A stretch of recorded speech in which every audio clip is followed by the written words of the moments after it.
Saudara sekalian, seperti biasanya kita akan mendengarkan kultum dari saudara kita atau dari teman kita. Sebelum kita mendengarkan ini, maka marilah kita mengucapkan kalimat Allah Subhanahu wa taala, yaitu basmalah. Alhamdulillah. Alhamdulillah. Ikut saja. Oleh karena itulah sudah sah bahwa kita betul mendengarkan kultum yang disampaikan kepada kita nanti. Bagaimana selanjutnya kita mendengarkan, kita persilakan saudara. Yang berbalik yang bilang sah.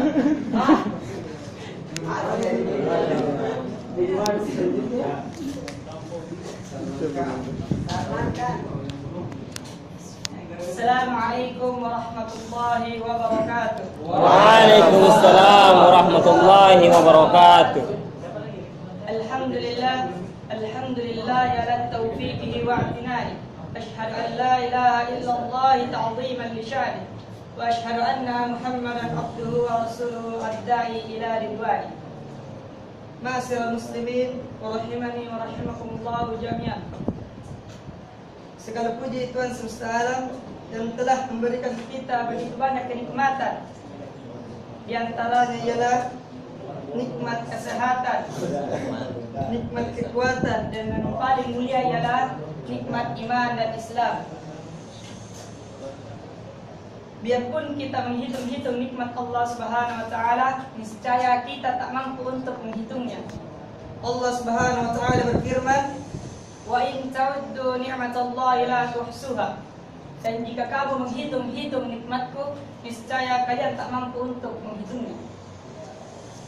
Salawat serta salam kita curahkan kepada baginda Rasulullah sallallahu alaihi wasallam. Sallallahu alaihi wasallam. Beliaulah yang telah memperjuangkan agama Islam ini dari alam gelap gulita menuju alam yang terang benderang. Dengan kata lain, minadh dhulumati ila nur. Insyaallah pada kesempatan kali ini saya akan membahas satu hadis, yakni ialah khairukum man ta'allama al-Qur'an wa 'allam.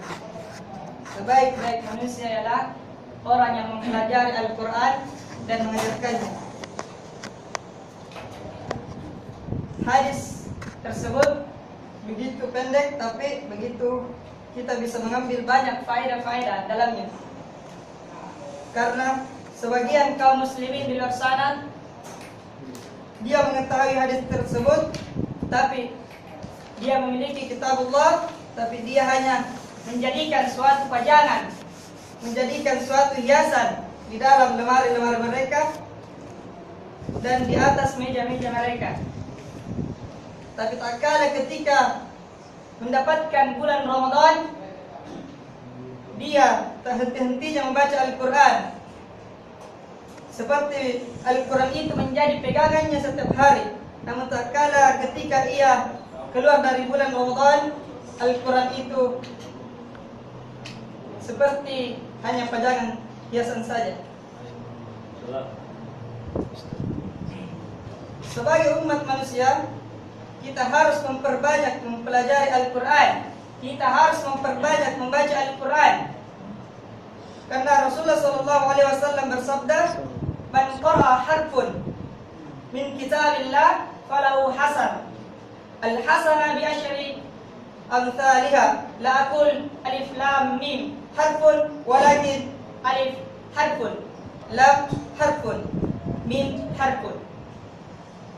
Barang siapa membaca kitabnya Allah, maka satu kebaikan. Kebaikan itu dilipat gandakan menjadi 10 kebaikan. Dan aku tidak berkata alif lam mim satu huruf, walakin dan tetapi alif satu huruf, lam satu huruf, mim satu huruf. Hadis tersebut kita bisa mengambil faedahnya. Seperti kita memperbanyak membaca Al-Quran. Jangan kita sebagai manusia berkecil hati untuk ketika kita membaca Al-Quran, maka kita akan diberikan pahala hanya sedikit. Namun dalam hadis tersebut, ketika kita membaca satu huruf saja, maka akan dilipat gandakan menjadi 10 kebaikan. Maka dari itu, kita sebagai umat muslim harus memperbanyak membaca Al-Quran. Dalam setiap hari ketika kita membaca Al-Quran, biarpun satu halaman, kita tak memungkiri pahala yang kita dapat. Dan mempelajari Al-Quran itu butuh kesabaran. Kebanyakan kaum muslimin di luar sana hanya mempelajari Al-Quran dengan bacaan-bacaan yang begitu menurut dia bagus, tapi masih banyak hukum-hukum dan tajwid yang mereka lupakan. Dalam surat Al-Muzammil mengatakan warattilil Qur'ana tartila. Dan apabila membaca Al-Quran itu secara pelan-pelan, maka ketika kita membaca Al-Quran, kita harus mengetahui di mana hukum-hukum tersebut, di mana huruf-huruf dan makhraj tersebut. Maka dari itu kita harus memperbanyak dan membaca Al-Quran itu secara indah dan meletakkan masing-masing hukum pada huruf tersebut. Apalagi kita mempelajari Al-Quran bukan hanya sekedar mempelajari saja, tapi kita harus juga mengamalkan apa yang kita pelajari dalam Al-Quran. Dan apabila kita mempelajari, alangkah indahnya kita juga menghafalkan Al-Quran. Karena menghafalkan Al-Quran itu begitu besar pahalanya. Dan ketika di akhirat kelak, kita akan memakaikan mahkota kepada kedua orang tua kita yang melebihi terangnya matahari. Masyaallah. Jadi sebagai muslimin, kita harus senantiasa untuk selalu mempelajari Al-Quran. Kebanyakan kaum muslimin di luar sana merasa risih atau merasa berkecil hati melihat seorang temannya penghafal Al-Quran, dia hanya berdiam diri melakukan kemaksiatan. Padahal ketika dia menghafalkan Al-Quran, hati dia merasa indah, hati dia merasa nyaman ketika menghafalkan Al-Quran. Ada sebuah kisah si fulan sering melakukan kemaksiatan yang dulunya dia dari kecil melakukan mulai balik melakukan kemaksiatan kepada Allah. Tapi tak kalah ketika ia mendapatkan hidayah dari Allah Subhanahu wa taala, dia senantiasa ingin mempelajari Al-Quran. Ketika dia memasuki sebuah pesantren, dia mengeluh kepada ustaz, "Wahai ustaz, kenapa saya tak bisa menghafalkan Al-Quran dan membaca Al-Quran dengan benar?" Ustaz itu menjawab,